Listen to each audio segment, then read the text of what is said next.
Hello, creatives, community, and kind folks. Welcome to RPG with DBJ. I am your host, DBJ, and today we're going to talk about the Alien franchise, or at least how it relates to tabletop role playing games, and how, despite our opinions on the execution, the the overall themes, the thematic qualities of the Alien franchise are basically reinforced both on the side of the Xenomorphs, the aliens, and of course the corporation. Yeah, we're going to talk about the Weyland Yutani Corporation building better worlds, and how there's not much difference, if any difference, between the aliens and the corporations. So let's get into it.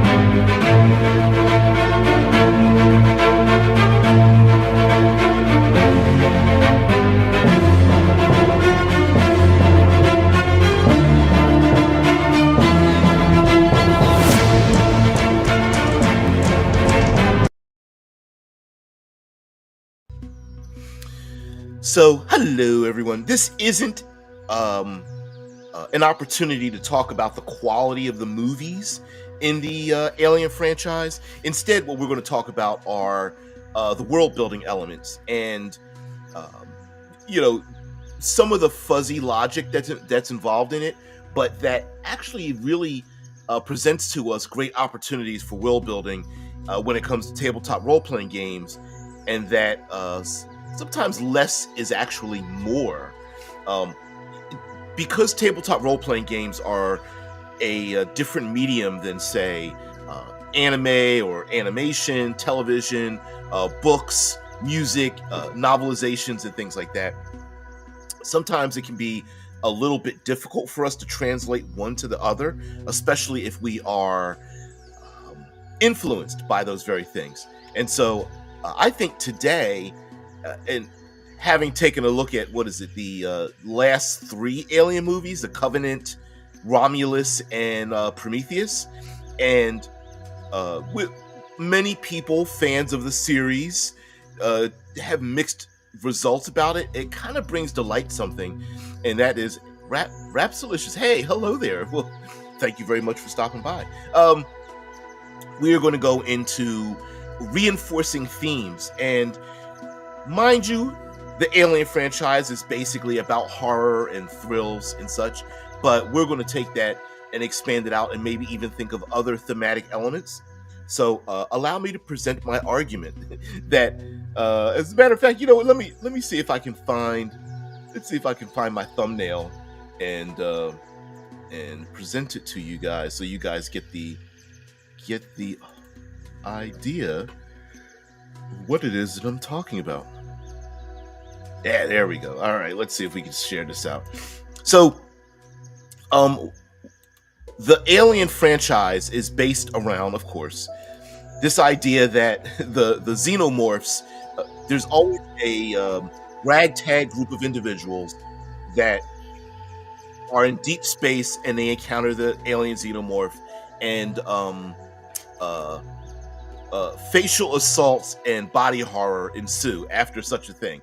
And I would contend, and my argument is that the survival process of the aliens, even from the rather mysterious engineers all the way up to the human beings that are encountering the Xenomorphs, that the Xenomorphs are success incarnate. They're not just life, but they are designed as life that is focused on no other purpose than to continue its own existence. And I would say the same applies to corporations. Of course, I'm apparently I'm pro Weyland Yutani Corporation, building better worlds, and with their little motto on there. And it seems like, for all the success that this Weyland Yutani group or corporation has, there aren't too many people that are living very well, and that it seems to exist for the sole purpose of its existence. And I like this idea because you would think that the safest place for the humans would be amongst humanity.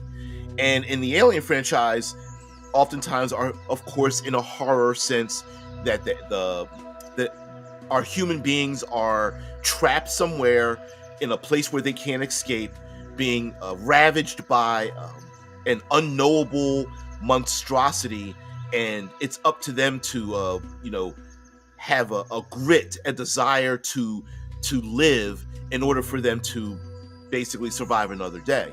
But unfortunately, their safety is to bring them back to humanity. And what do they get back with humanity? Smiley face CEO, which is just like, wait, what? They're going from one horrible situation to basically another.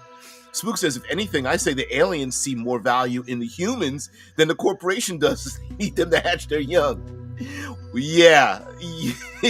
Yeah. At least the aliens are like, we find at least some value in you. But yeah. I hear you, Drew. I hear you, Drew. Hey, listen, we are building better worlds on the backs of...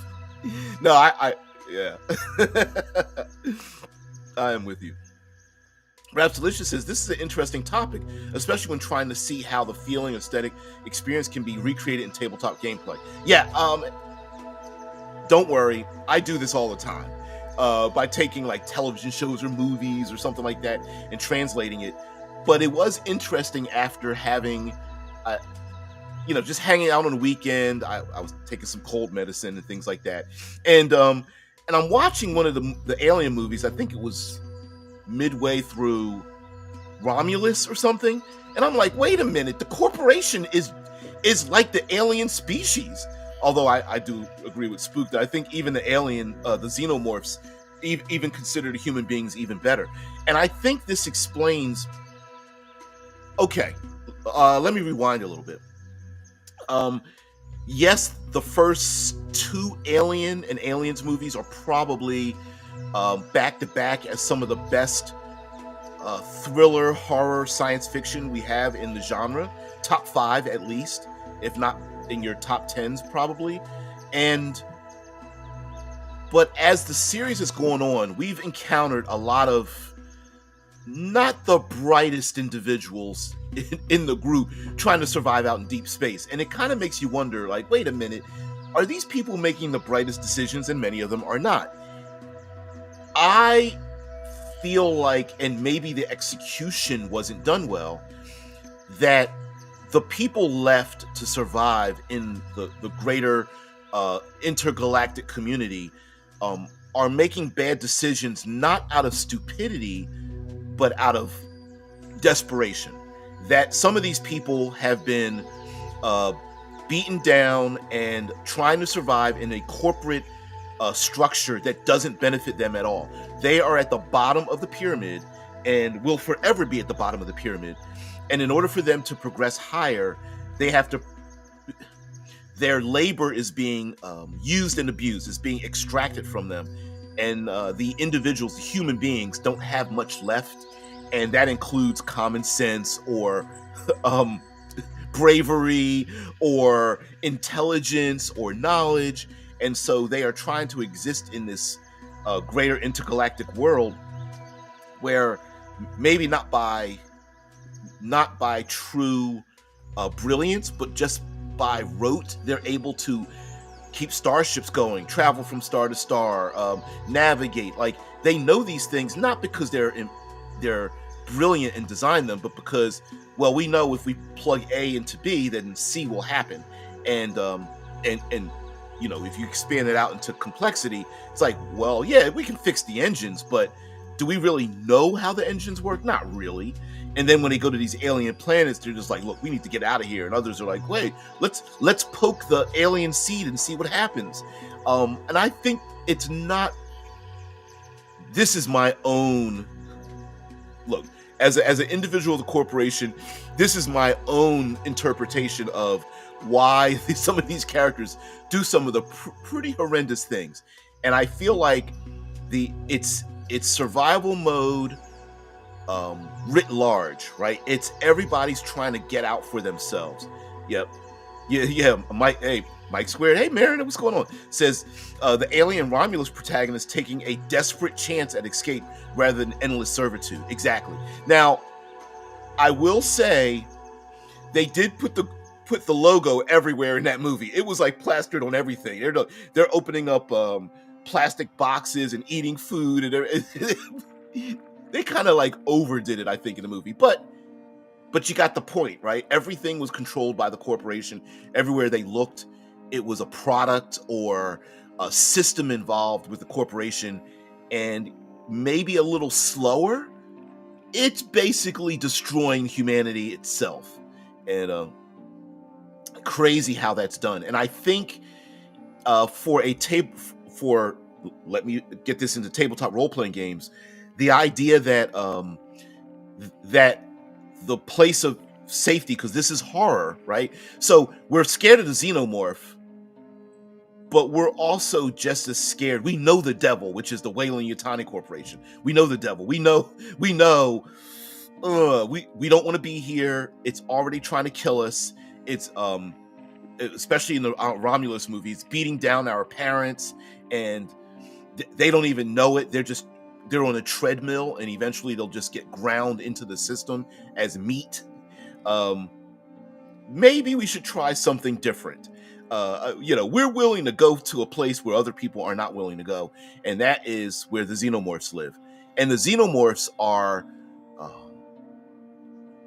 dare I say, capitalism perfected. And what I mean by, the devil you know versus the devil you don't.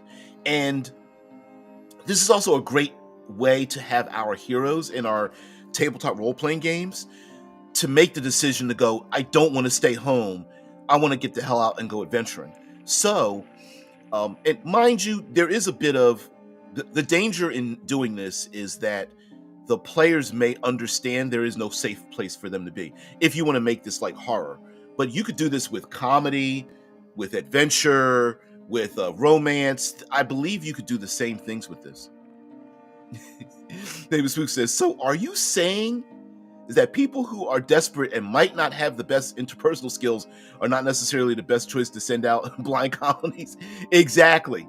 I think there's a subtext of trauma and fear and desperation, and dare I say, even the greatest skill to survive amongst the corporation and the Xenomorphs is to get rid of the thing that makes us human, and some parts of that are our humanity, our ability to reason, our feelings for each other, our ethics and morality. If you trash all that, you just might survive longer than everyone else. And we've seen this in the movies, right, where the Weyland Yutani Corporation want the Xenomorph, and it's like we're all looking like that's the most horrible. Why would you want to bring that close to home? Like, why bother? And they seem to be focused on getting this thing that is better at survival and growth than the Weyland Yutani Corporation could ever be. And so the Xenomorph is not distracted by anything. It is literally an extraction machine, a biological extraction machine to keep its existence in the universe forever. And as we see, from its breeding to its ability to lie in wait, to attack unsuspected victims, to assault them, and placing alien seeds inside of their belly so that the young ones can grow, which would eventually grow them into even larger versions of itself. I would dare say that, given the opportunity, if the Xenomorphs covered a planet, that they would start eating their own young, basically, awaiting the opportunity for yet another life form to find them and for them to continue that process over and over again. And our late stage capitalism is kind of displaying those traits. Normally we think of, if mind you, I haven't read any of the alien wikis and I don't know any of the background information, but apparently the engineers are a mysterious group of aliens, somewhat humanoid in their development, and it seems like the engineers created the aliens, and it could, I mean, the xenomorphs, and it could be, and this is just me speculating, that they cracked the code on creating life. Let's see. Absolution says, would you say that your comment of how an alien, a company, wants to bring the xenomorphs back to Earth, but opposite to that could be the movie Life? Yeah, where the crew are desperately trying not to let it go home. Yeah. Yes. For those who don't know, there is a movie called Life. It didn't get the most airplay, but it's actually pretty good. What was the name of the creature in Life? Okay. The name of the alien in the movie. Calvin. I thought you guys would probably get it for Calvin was his name. And Calvin was the spore-like alien life form. Yeah, that starfish thing. Yeah. Let me see if I can find it.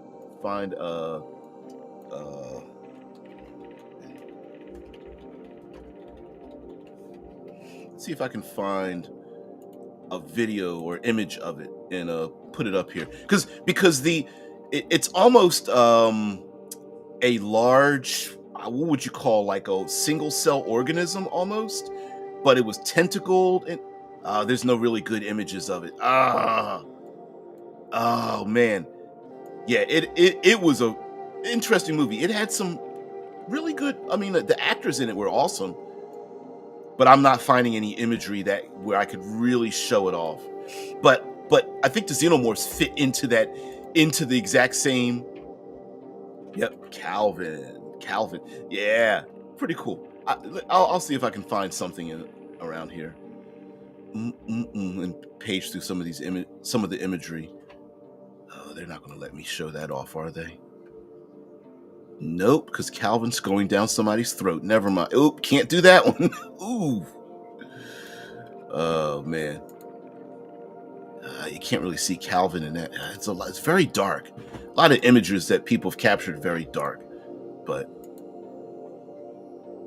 yeah, let's share this out. So I am not certain about that, and I've heard plenty of times where people have been considering, like, the aliens, the xenomorphs should find Earth and whatnot, and it's kind of weird because not weird. Okay.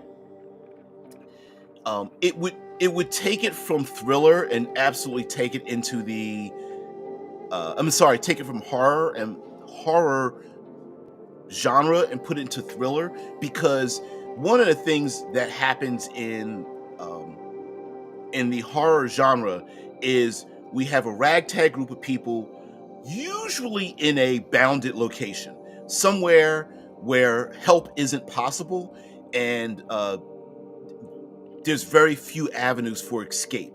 Normally we see this in modern day like a house, but in science fiction it's almost always a starship, an abandoned, either there are people living on the starship with a small crew, or it's an abandoned starship where it looks like there's no one there, but there might be alien life forms, or a space habitat where you just really can't just leave and go, nope, I'm gone, I'm leaving, I'm gone.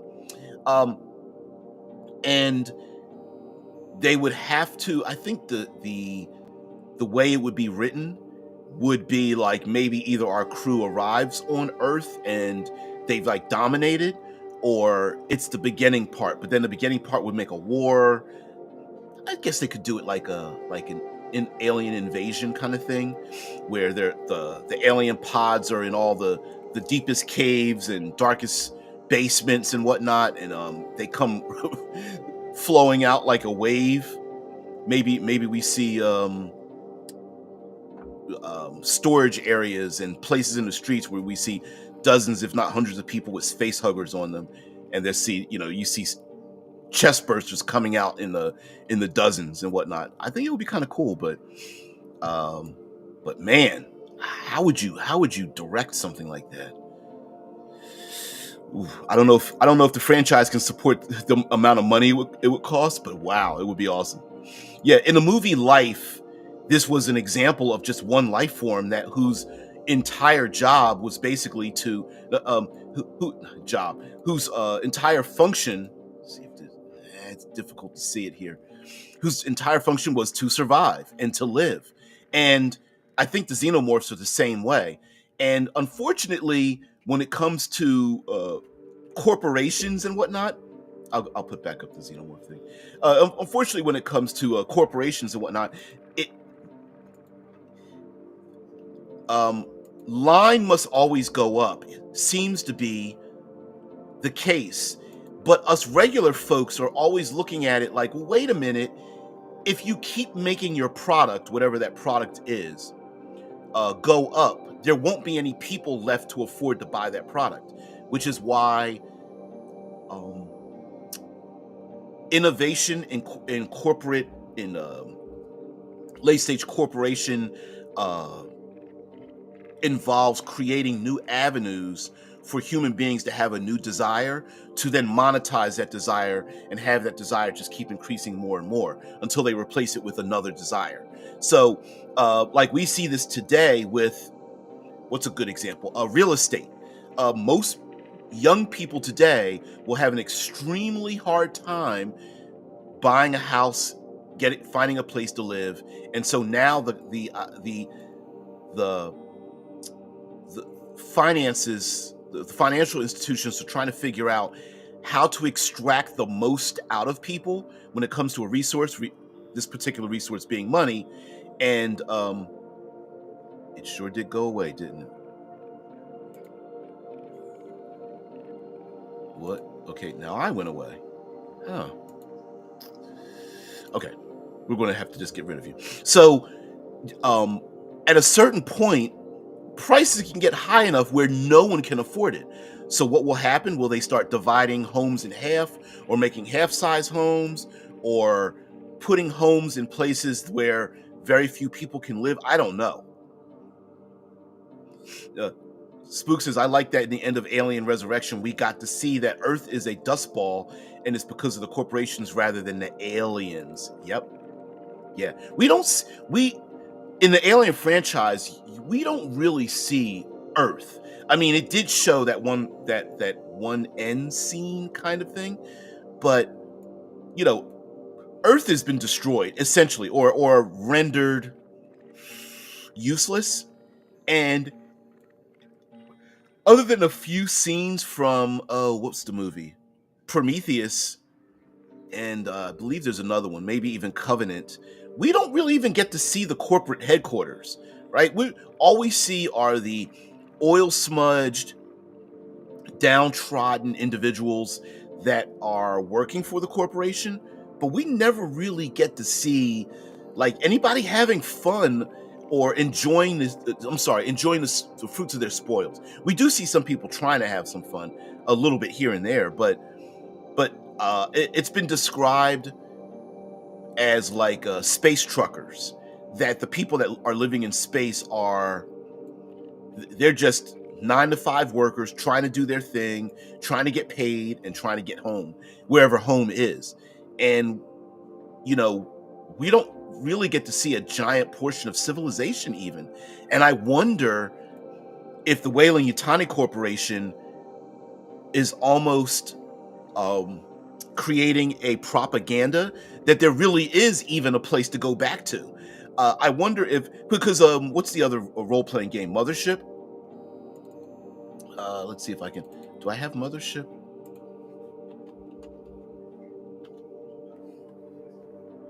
I do have Mothership. I don't know if I've ever reviewed it on this channel. I honestly can't say whether I have or not. That's weird, because I'm into this stuff. But anyway, so the role-playing game Mothership, of course, absolutely positively has embraced this entire concept, right? I'm going to share with you the character sheet for Mothership, and it's going to blow your mind. But honestly, it's a work of art. So This is the character sheet for Mothership. I think I can't remember what I did there, Drew. I guess I have. Thank you. Rapsolicious says Mothership has a fantastic vibe, but I've never played it. Yeah. My mate will not stop ranting about how I never played it. So, what is it about Mother? I didn't expect this to be a review of Mothership, but Mothership is, of course, inspired by all of the entire Alien franchise, Predator franchise, and space horror as we take it. And the character sheet is a flowchart. So, and it has been given awards for how well this game has been designed. But essentially, it's a flow chart, and you go through all of your flow chart to decide how you make your character. Now, here, let's see if I can zoom in on the specificity of what happens um, when you when fear takes place. So, depending on the type of character you pick, oh, there it is. There's the part. I'm gonna zoom in a little bit more, and go right. Oh shoot! Sorry. Come on. All right, right next to the imagery. Number 4, it says take note of how your class deals with stress and panic. You could be a teamster, scientist, android, or marine. And for those who created other Mothership style games or additions to Mothership, have tried to come up with other classes. It's not a class like in Dungeons and Dragons, but they just use that as a something familiar. So depending on who you are will depend on how you act when you suffer through stress and panic. And so if we go to the top here, the Teamster, once per session, a Teamster may re-roll a roll on the panic effect table. In other words, if they get something they don't like, they can roll again so they aren't as stressed out. That's cool if stress and panic happen. But for the scientist, which is different, whenever a scientist fails a sanity save, every friendly player nearby gains 1 stress. So everyone's like, look to the scientist. Maybe they can explain it. And whenever the scientist gets scared, everybody else gets stressed out. For the android, whenever a fear saves made in the presence of androids have disadvantage. So when you are around your android and you have to make your fear saves, everyone's looking at the android like, don't you have why are you glitching out? And it's like, uh-oh, I'm really scared now, because sometimes maybe the android is kind of part of that fear. I'm looking at you, Ash and Bishop, and I can't remember the other names. David, which were if you ever notice in the movies, they go A, B, C, D. It's Ash, Bishop. I can't remember the letter C, and then David for the synths. And then Marine. Whenever a Marine panics, every friendly player nearby must make a fear save, because the Marine's probably going to pick up a heavy weapon and start blasting people, and it's like, oh no. So that happens to be part of the churn that happens in Mothership, and some people have a lot of fun with that. Mm-mm-mm. An organism that only exists for unchecked growth and survival is almost always considered a cancer, which we can compare to late stage capitalism at this point that only has the goal of growing. Yeah. Because normally we think of what we were erroneously told about capitalism is that it's like a relay race. If you outpace everyone else, you win. Everyone's sitting at the blocks. They've got your great ideas. You start running. You run as fast as hard as you can. You try to outbeat your competitors, and if you get to the finish line, you win. But that's not actually how it works. It's a free for all, right? You've got one person throwing down like spiked caltrops. You got somebody else making promises to the other competitors that oh, you've never heard that before? I heard that was many back in like the 80s or something, where someone was like, all their names were ABC were alphabetized. So it was Ash, Bishop, whoever letter C represents David. Yep. It's also a literary thing as well that happens to be done, that all characters in whenever you're writing should never have the first letter of their name sound like or represent another letter in the alphabet from your other characters in your show or play or novel or something like that. So if someone's named Calvin, there should be no other character with the K sound as their first letter of their name as they are represented. So you got to use other letters in the alphabet. It's a very common thing. Something George R.R. Martin actually ignored, which to the chagrin of literary artists that were like, but that's a rule, because he did it through like common sense. Like, people name their kids after themselves, and which is why there are certain characters that are confused throughout history. But he took it and ran with it, which is kind of funny. Mm-mm-mm. But yes, I definitely agree with your comment here.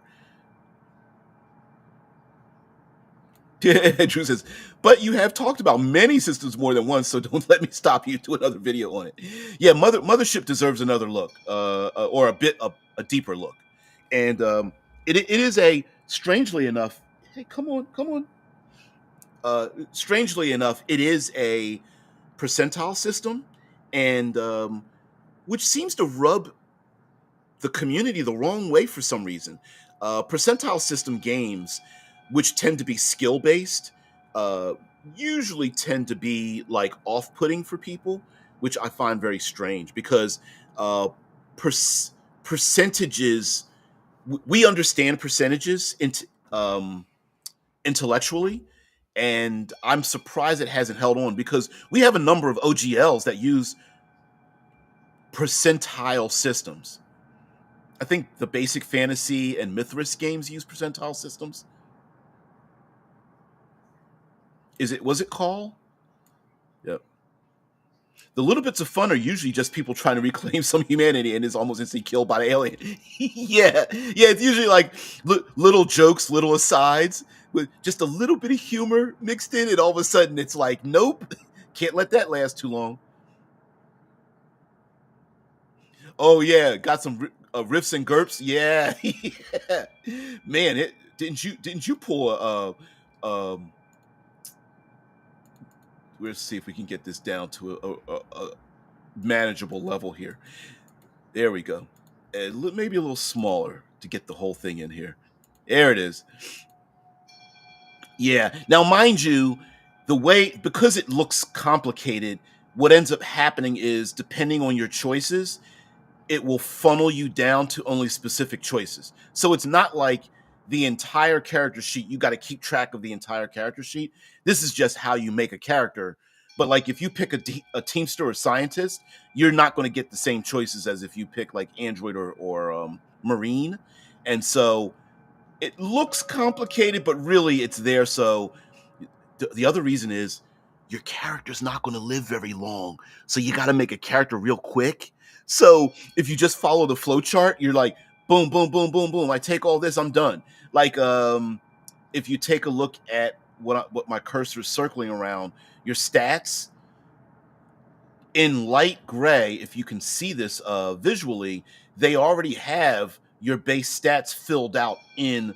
If you're a marine or scientist, android, teamster, they already have the stats filled out for you a little bit, and then you can add some modifiers to it, but it's already filled out. So it's like, oh, if I pick marine, that means my armor is probably going to be 40, and my body will be 35, my fear stat will be 30, my sanity will be 25, and then you have like other attributes, modifiers that can attach to that. Like, strength. Let's follow where strength goes. Let's follow where these other things. Like marine. If you go down here, follow the line. Whenever a friendly marine is nearby, you get a +5/+5, and then it goes over to combat. And you see combat's on this character is listed as 30. But if you're a marine, you gotta get that +5 in there. But anyway. There we go. Okay. Ooh. Sorry. trying to get to your comments here, and Yeah, Brutus. Brutus is back. Brutus is let's see, her sister, his sister. Oh, you chilling? Hey, Scarlett. They chilling. Mm-mm-mm. Comments. There we go. George R. Martin also has many more than 26 named characters, so that was unavoidable. Yeah, it's very true. Very true. Right. If you get that many, you're going to have to not duplicate, but like there's going to be many characters whose letter begins with D or K or M or something like that. Yep.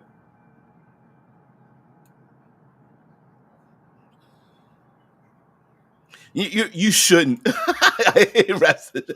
So we can't have a crew named Eileen, Isla, Ideen, and Irene. Yeah. Yeah. You don't want Ellen and Irene. Nope. Not in the rules of being a literary artist. Nope. You don't want that. Interesting note by name is Pooh. Characters do something to prove they're human and are instantly scrubbed out by the alien threat. Yeah, absolutely. In so many ways. And let making the comparison to the corporate entities, right? Like the moment you get comfortable or the corporation you work for, um, you get interpersonal relationships with your coworkers or something like that. A lot of companies will instantly eradicate that out of the system, right? They move people around.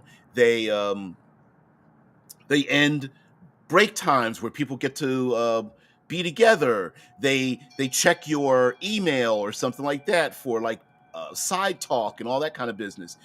They try to rub that out. So yeah, corporations the same way. Speaking of your cat, I like that they showed a dead rat in Alien Romulus, thus establishing why the Nostromo had Jones on board. Yep, absolutely.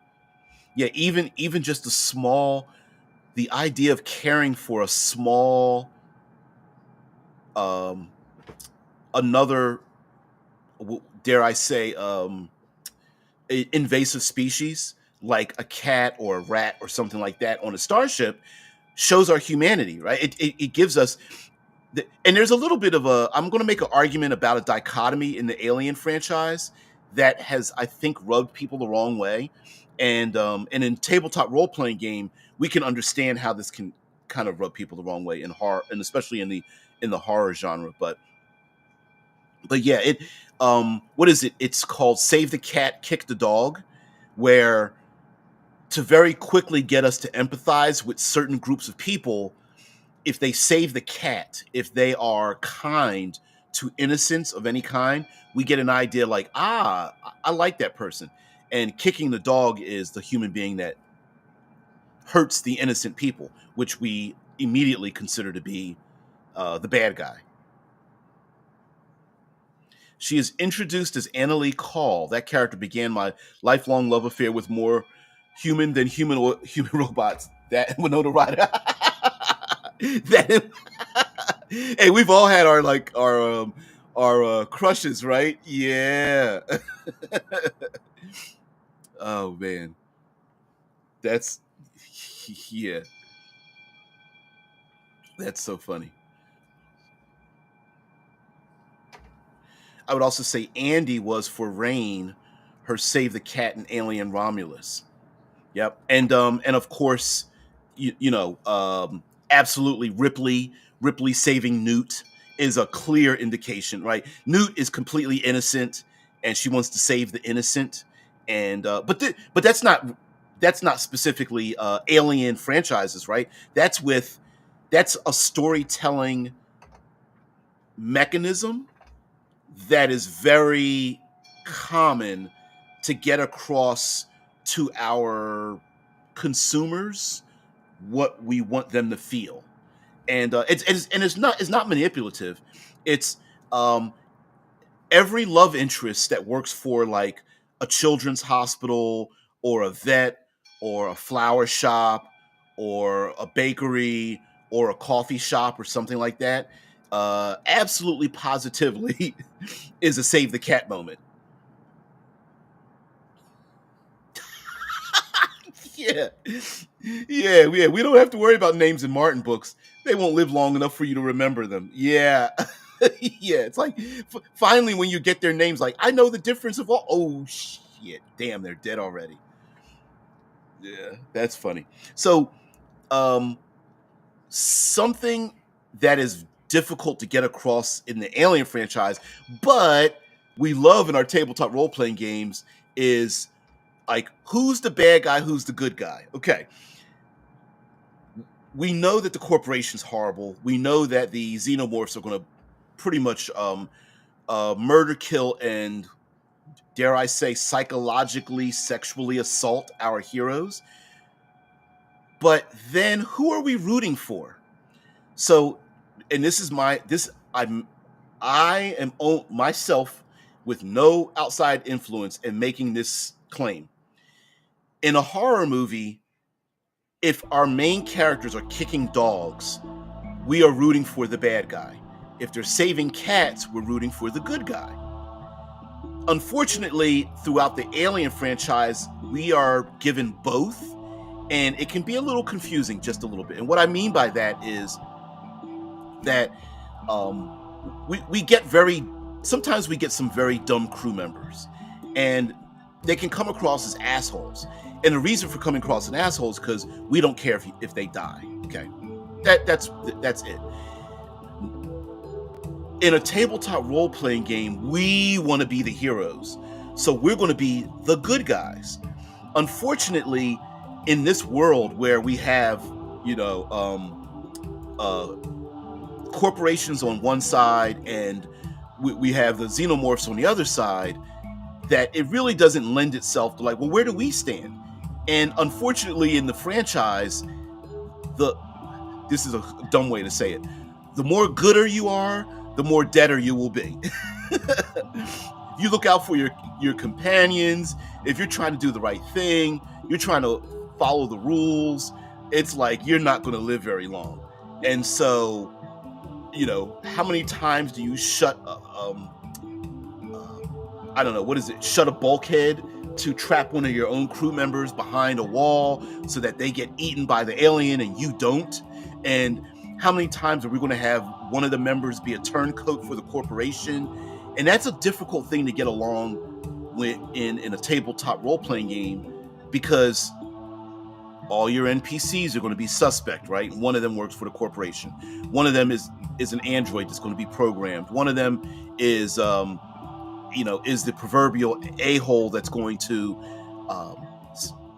sabotage the ability to survive in this realm and whatnot. And it is a trope, but it's hard to do that in a tabletop role-playing game.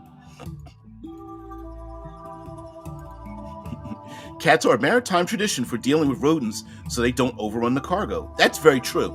That's why you whenever you see a ship tied to a dock, they have these like metal barriers so rats aren't able to like run up the ropes and things like that.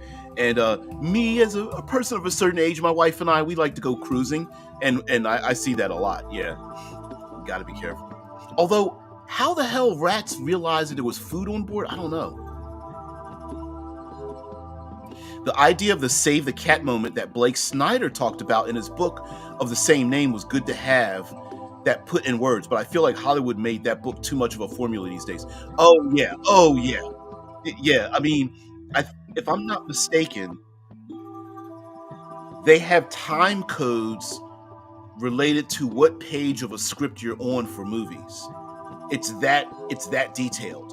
Like by 10 minutes into the movie, this thing should happen, and 15 minutes into the movie, this thing should happen, and so on and so forth. Yeah, it's literally a by the numbers kind of thing. And I think subconsciously, when we look at something and we feel like uncomfortable, like what's going on, I think we realize that. Ripley was also dealing with the passing of her own daughter and using Newt as a replacement of to an extent. So losing Newt in 3 can be seen as another death of her humanity. You know what? From if I remember correctly, they were going to build up Ripley's loss of her daughter, and they kind of didn't, and you are absolutely positively correct. Yes, slow clap on that one. Sorry, I've got a sleeping kitty on my lap here. But yeah, slow clap on that one. Yeah, she was in a weird way, but good way. She was scrambling and scraping back her humanity to save Newt. Killing off a character mid movie is just weird. I mean, in between movies is just weird to me. But oh well. The Alien RPG directly has secret agendas for the characters. At least in cinematic mode, which is supposed to be played as one-shots and thus dying as part of the fun. Yep. I've never read the Alien RPG, but I have heard about it. Isn't there another RPG that says something like, you can survive, escape, or it was something like survive, escape, or hide, but you can only pick two? It's something like that. It's a cool, weird mechanism. I can't remember which game it was for. And it could be the Alien RPG, but it's something like survive, escape, or hide. And you can only ever pick two of those out of three during any action. Performing any action. So surviving is like not getting eaten by the alien. Escape is running away from the alien, and then the third one was like hiding from the alien or robot or AI system or whatever is going out of control. But you can only pick two out of three, and it reminds me of the old. It reminds you of the old corporate adage: you can get it quick, quality, cheap quality. Pick two, something like that. Yeah. Nameless Spook says, as someone who's worked in a lot of factory jobs with 9-to-5 blue-collar stiffs, I like that the crews are a mixed bag of assholes. They're just trying to get paid. It feels perfect to the corpo setting. Yep. Yeah, listen, I work in the same setting, and you almost wonder, like, why would I even be friends with these people? But it's not that you're friends with them. It's you're surviving through the crucible of the same harsh standards, and that's one of two really great ways to get people together. Usually they're either together because they're all of the same mind, like a religious organization, or everyone is a survivalist, or everyone is an engineer, or everyone went to school together, or something like that. That's one way to do it for like fantasy and tabletop role-playing games, where you must make someone who is a knight, or you must make someone who's part of a bandits and cutthroats or something. But then there's another one where a bunch of strangers are like thrown together, and in a weird way that actually is the case for these blue-collar crews in space. It's like, no, you gotta work together, even though in a normal world you would never actually befriend each other, but you need each other for survival, and everyone's there trying. I mean, if you think about it, in a lot of the Aliens movies, there's been at least one character talking about hazard pay. How much are we going to get paid? Will the corporation tolerate this? Things like that. Like, it's just like, am I getting a paycheck for this? Because I don't really feel like it. Yeah. And just to hear about says where Rapsolicious says, I love that pick three options, pick two, because let's say the alien is attacking you and you can survive, escape, and hide.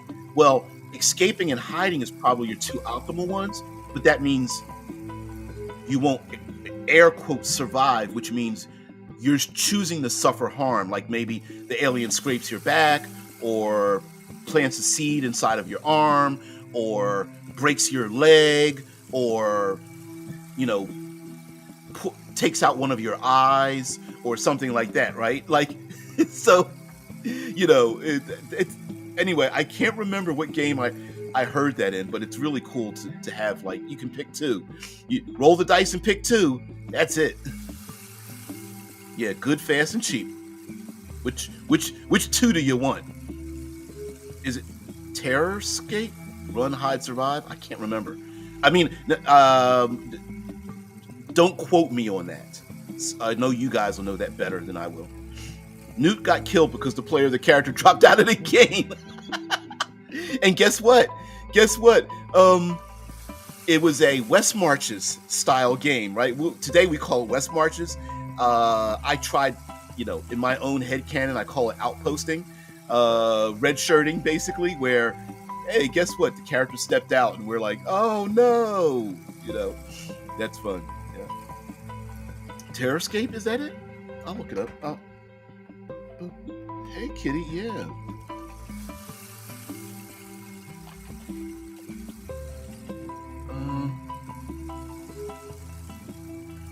Terrorscape, Board Game Geek, team-based asymmetrical horror game. You could take the roles of the survivors or the killer. Maybe that's it. I don't know. Very cool. How's this game played? Maybe that's it. How is it played?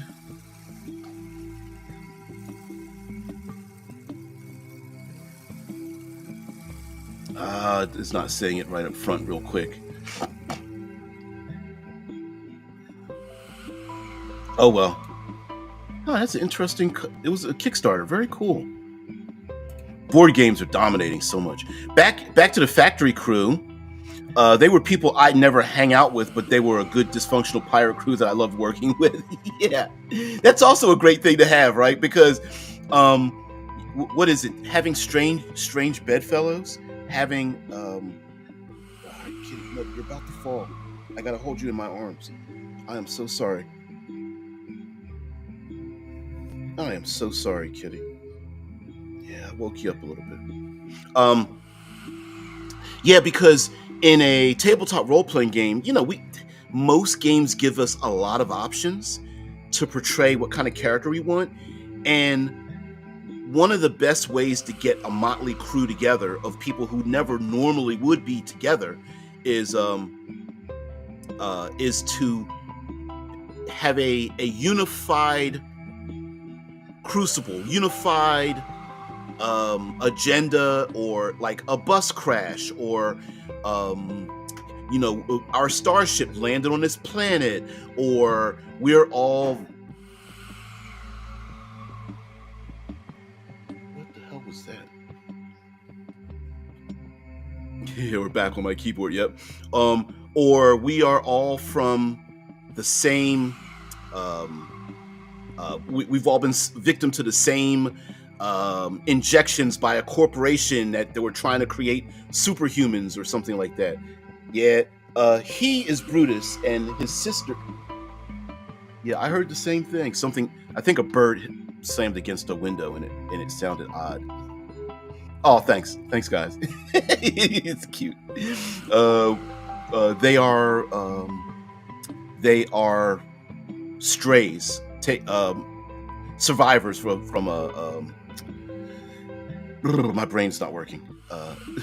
From a place that saves cats and dogs and things like that. And this place is called Second Chance Strays, and they're cute.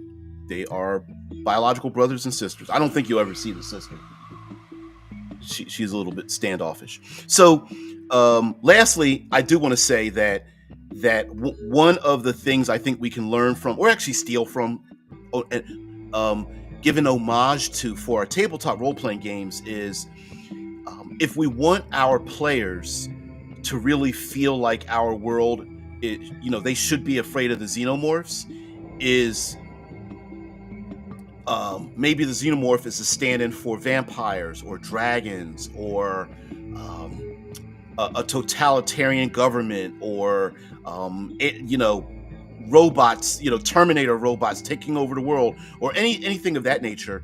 Maybe there is a equal and opposite at home to force the players to want to leave home to go out into that dangerous place. So, for example, maybe those dangerous dragons that are out there, and the players are like, no, I'm just going to open up a tavern and stay home. Maybe they shouldn't, because maybe most of nobility is acting like and as arrogant as, and has the power of, the very dragons that maybe the players could defeat going out into the rest of the world. And so I'm not suggesting that you have to do that, but I am saying, like, maybe, just maybe, you know, uh, give the players a reason to get the hell out of home. Like I've always said, if the players don't move the world will move the players. So if they start, thinking about opening up a small business or something, and it's like kind of rubbing you the wrong way, like maybe, just maybe, you might want to go, you're going to have to pay taxes and hire some workers and, water down that alcohol into a grog and all that kind of stuff. Yes, are you back? Did you investigate? Oh. ASMR time. Yeah, you can't. It's difficult to hear her through this filter, but yeah, she's just a purring. She. I keep calling her she. He's just a purring, although he doesn't have his stuff anymore, so I guess that is the case. So anyway, guys, thank you very much for letting me just pontificate about this. Also, to be honest with you, let's go to the front cover of. Let's go back to Mothership. Talk about Mothership, which again, so many people rave about Mothership, and I'm just surprised that enough people aren't into it. There we go. There's the Mothership. Yeah, the Expanse. Let's see. Mothership RPG. Boom, boom, boom. Mothership is a great game for this, and it does have the Mothership tabletop role-playing game is a bit of a wash, rinse, repeat because of it is in the horror genre. But I wouldn't take that too, like, I wouldn't go, well, it's boring because it does that, because yeah, you could very much extrapolate on that. I absolutely agree with you with the Expanse. Yeah, did the ragtag tag team thrown together very well. I agree. And when I remember when I first watched the Expanse, and because I never read the books, and I'm like, are they killing off main characters? Because I was like, what the hell's going on? Because when you first see long before they get to the Rocinante, they had the Canterbury and the other members of the crew, and I was like, so are they telling me that the very people we're watching now are probably going to die later on? It threw me off. It really did throw me off, and I was like, this is kind of cool. I've never seen a show do that. Where our seemingly minor characters become the main characters. And in the very beginning of the show, it was like the first 2-3 episodes, and it was just like bang, bang, bang, one after another. Especially, what was it, episode number 4, where a titanium rod or something punched through the ship and killed off the medic. I can't remember his name, but it was like, there's a whole montage of that on YouTube where people were just like, what the hell just happened? And my man's head is just removed when the bulkhead gets destroyed and gets punched through. It's really a really cool scene. But yeah, check out Mothership, by the way. I believe there's a lot of free resources for Mothership, and yeah, Tuesday Night Games Player Survival Guide. And this just talks about the different kind of weapons, the inner portion of the what is it, the front page of the book, and then yeah, maybe we might do that one day.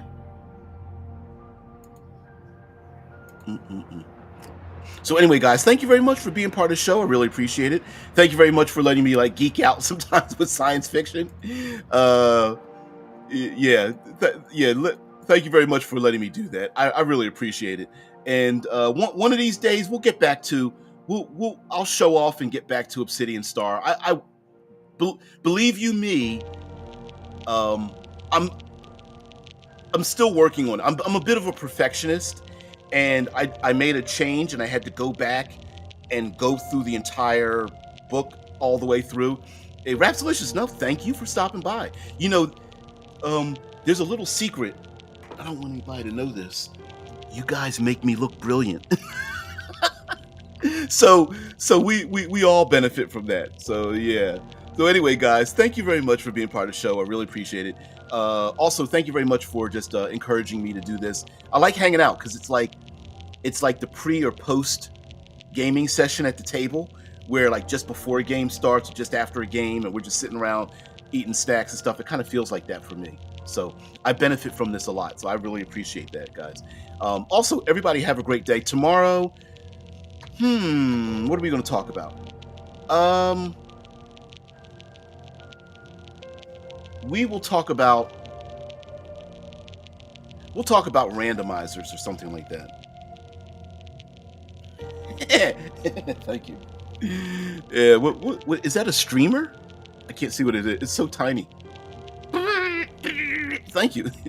When I Heathen says I'm a big fan of Obsidian Star. Yeah, I took an OGL and then decided to expand upon it, and I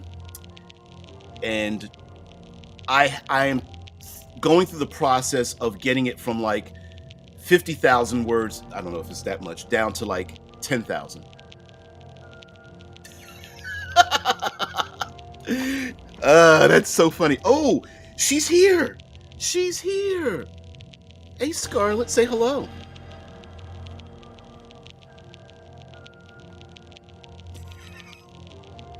Yeah. Is it you? Said by the most arrogant of on high, huh, Drew? You are welcome, DBJ, to feel brilliant in the light of my radiance. See, it's that kind of attitude. Yeah, floof number 2. Yep, it's that kind of. Let's see if I can get her back up on the screen. There we go. It's that kind of attitude that makes us stay away from the upper planes. Yeah, that's awesome. Oh, kitty. Hey, have a great one. Yeah, she is, and she's a bit smaller than her brother. Quite a bit. You gonna do it? There you go, kitty. Oh, she wanted to play with the fingers.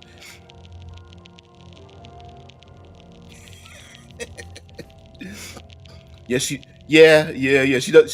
She got a tabby tail and tabby patches. She's a white cat with tabby portions, and she's got a lot of pink in her. Pink eyes, pink ears, pink paws, and things like that. So, and we live in Ohio, and so the Scarlet and Gray of Ohio State, Ohio State. Are both of you coming up here? Wow. Well, I appreciate it, guys. So anyway, everybody have a great one. Yeah, she is. They both are. I'll see you later. Peace and tranquility before I get the needle sharp claws into me. You guys have a great one. Like I told you, I kind of need a kitty cam. They won't stay still long enough to get a real kitty cam. Not like I could put it on them only and just have them like sitting next to me or something, but whatever.